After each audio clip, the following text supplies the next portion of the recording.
Coucou les merveilles, c'est Chloé. Je vous présente aujourd'hui les 22 arcanes majeures du tarot en des messages pour vous de Marie-Laure Alix, 31 tirages inédits et créatifs et 44 questions révélatrices. On va regarder le résumé tout de suite. Ce livre propose des tirages inédits pour obtenir des réponses concises en une, deux ou trois cartes. Vous pourrez par exemple engager le battleur pour accompagner l'avancement de votre projet, inviter l'amoureux pour découvrir le message du cœur, faire appel à la justice pour définir le caractère de votre signature, plonger avec la lune et ses nuances de bleu, accueillir le soleil et savourer son lemon curd pour mettre en lumière votre personnalité, découvrir l'énergie des plantes avec tempérance et trouver une idée de cadeau végétal pour vos proches, amis ou collègues, contacter votre animal totem avec la force, vous lancer sur la scène créative avec l'impératrice et bien d'autres tirages avec des messages inspirants. Vous trouverez également dans ce livre l'essence des 22 arcanes majeures avec les mots-clés utiles à vos interprétations.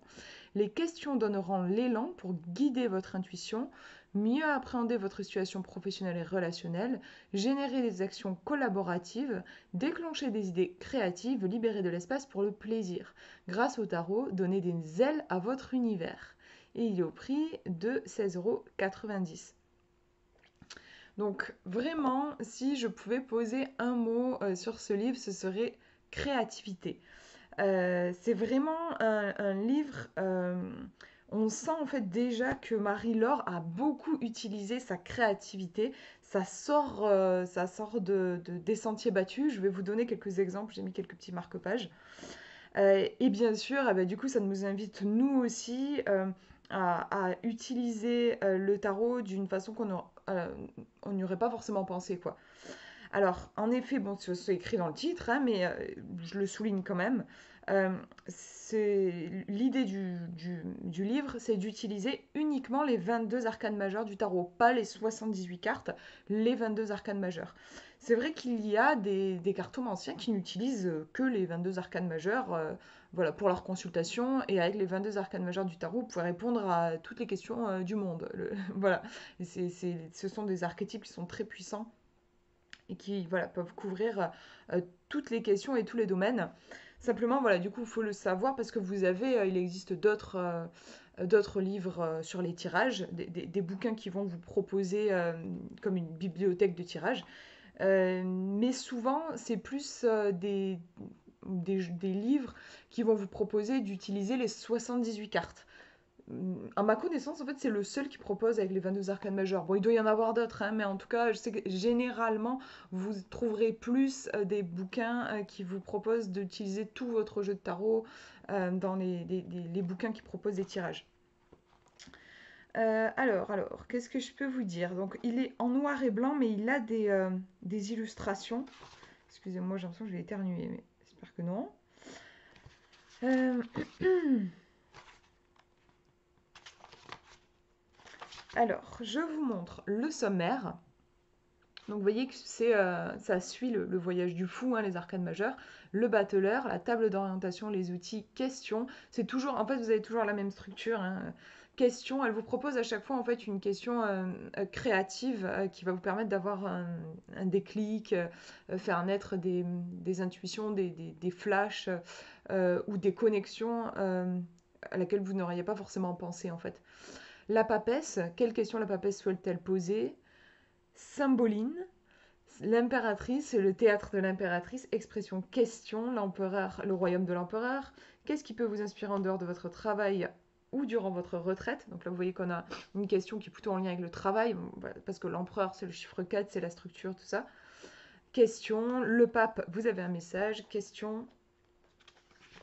Bon voilà, je ne vais pas tout vous lire, mais vous voyez qu'à chaque fois, on a à peu près la même structure, et puis voilà, ça se déroule dans l'ordre des cartes, des arcanes majeures. Donc voilà, là, on vous explique le fameux du coup tirage à 3 cartes. Voilà, le battleur. Donc on vous explique un petit peu, c'est ce qu'on disait dans le résumé, hein, vous voyez, vous avez un bref résumé des énergies de la carte. On nous dit ici que le battleur, c'est l'arcane des ressources, le portail du commencement, des nouveaux départs. Grâce à toutes les énergies disponibles, il permet le passage de l'intention à la manifestation. Et puis vous avez des mots-clés et ensuite elle va vous offrir des propositions de tirage. Ici, tirage à 3 cartes. Moi, j'ai trouvé que c'était même plus que des tirages, que parfois c'était comme des petits jeux en fait qui étaient proposés et souvent assez originaux. Alors justement, je voulais vous montrer, vous donner des exemples.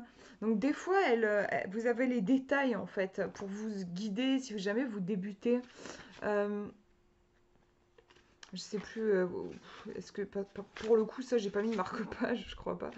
Mais en gros, elle vous donne, elle vous dit, par exemple, si vous avez tiré telle carte dans telle position, en gros, voilà ce que ça pourrait signifier, quoi. Vous voyez, il y a des tableaux parfois. Par exemple, le battleur, le point de départ à les énergies en présence. Donc, le battleur, quel est le point de départ quand vous tirez le battleur et les énergies en présence? Elle vous dit c'est le dynamisme et adaptabilité pour exploiter les opportunités et libérer le potentiel. Elle vous fait en fait, elle vous prémâche un petit peu le travail au niveau de l'interprétation si jamais vous débutez. Voilà. Vous avez ça à plusieurs reprises. Vous avez un moment pour vous montrer un peu l'originalité. Ne vous moquez pas, s'il vous plaît, de ma signature. Je sais qu'elle est moche, voilà.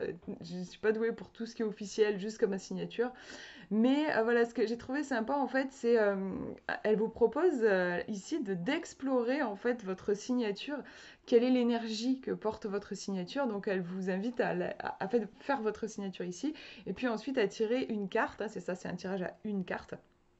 Vous tirez une carte, et puis là aussi, vous voyez, elle vous prémâche un peu le travail, ce que je vous disais. Donc, imaginons, vous voyez, moi j'avais tiré la papesse, j'avais souligné, j'ai tiré la papesse, on m'a dit, vous êtes clairsentient, vous avez plus à lire et à écrire qu'à dire, c'est votre façon d'évaluer les niveaux de sens et de compréhension insoupçonnés. Donc voilà, si vous avez tiré le battleur, vous êtes audacieux et autonome. Enfin, en gros, ça vous aide à ça fait limite comme un petit test de personnalité en vous basant sur votre signature. C'est très sympa, je trouve. Et fallait y penser, quoi.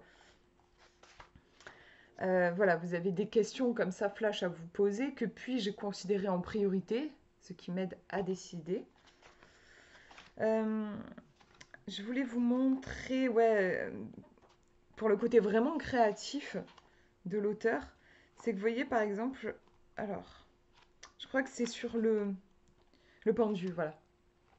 Elle vous fait vraiment vivre la carte, en fait. J'ai trouvé ça excellent. Donc le pendu, hein, vous retrouvez l'image, voilà, illusion, regardez la parenthèse, les mots-clés. Et puis ensuite, donc, comme d'habitude, vous allez avoir en gros un tirage à faire, j'allais dire même un petit jeu à faire. Donc voilà, tirage à une carte. Ce qui infuse, le processus d'intériorisation est un véritable catalyseur de nouvelles perspectives. Et cultiver le laisser-faire, agissant pour extraire goutte à goutte les parties les plus subtiles de l'infusion et les diffuser ensuite dans la matière. C'est que le pendu, limite, enfin, ça peut être l'image de genre le sachet de thé, quoi. C'est-à-dire qu'il bouge pas. C'est vraiment, il y a quelque chose de... c'est une carte qui, quand elle sort, en gros, vous pouvez pas faire grand-chose à part attendre que ça passe et surtout à prendre l'enseignement qu'il y a au cœur de la situation. Mais c'est pas tellement une carte d'action, quoi, en fait, le pendu. Et là, donc, elle nous dit placez le pendu devant vous, puis pigez ou laissez venir un arcane pour l'accompagner. Donc là aussi, elle vous aide dans le travail d'interprétation. Si vous avez tiré la papesse, par exemple, préparation mentale, des points de suspension qui en disent long sur votre capacité à recevoir subtilement les messages de votre âme. Voilà. En fait, ce que j'ai trouvé drôle, c'est qu'à un moment, du coup, donc elle vous détaille toutes les cartes. Et attendez, je vais enlever la petite carte, c'était mon marque, je l'avais utilisée comme un marque-page. Et donc là, vous arrivez au 12, c'est le signifiant, hein, parce qu'elle vous dit en fait de le retirer avant de faire le tirage. Et là, elle vous met une énorme pause. Moi, j'étais surprise, j'étais en plein dans ma lecture, je me dis qu'est-ce qui se passe? Et là, grosse pause. Le pendu est un formidable conseiller lorsque le mental travaille trop. Il vous dit alors que la situation va se tasser si vous parvenez à lâcher du lest, à vous détacher peu à peu en laissant reposer calmement. Ce temps de transition sera des plus bénéfiques, comme une libération intérieure. Et puis vous avez la petite tasse de thé, genre c'est la pause café, quoi, en fait. Elle vous fait ce petit rappel. Et puis après, on reprend. On continue donc après le pendu, machin, la tempérance, la mort, le diable et tout ça. Et en fait, j'ai trouvé hyper créatif parce qu'elle nous fait vivre. C'est autre chose de lire juste le truc au début. Vous voyez, elle nous a donné les mots-clés, hein, le bénévolat, l'altruisme, l'observation, le sas, euh, laisser agir et tout. Ok, vous le lisez, mais là, en fait, elle vous le fait vivre après dans votre lecture quand elle vous fait une pause alors que vous êtes en train de lire. C'est vraiment l'énergie du pendu.